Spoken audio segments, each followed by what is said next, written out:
Welcome to Zim Celebrity TV. Patinenge tichikunzirai mabhazi ecross border, mabhazi anenge achibva kuSouth Africa achienda kuZimbabwe, from Zimbabwe to South Africa. Aya mabhazi anonzi Chirwa bus tours, branding itsva anzi Duka Express, asi mukatarisa mumashure yakanyorwa kunzi Chirwa. Ndo mabhazi avo branding vachinja zvavo.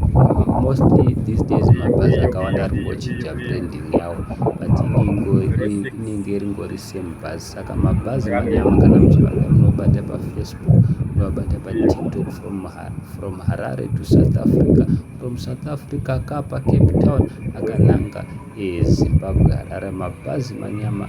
It's a new brand, guys. Don't be surprised. Pandone nemamwe ari kuuya masleepover, kunofamba zvako wakavata wakarelaxa zvakanaka. Murikuona rakanyorwa kunzi Duka Express, asi kumashure ukanyatsoongorora rakanyorwa kunzi Chirwa. Thank you so much. Don't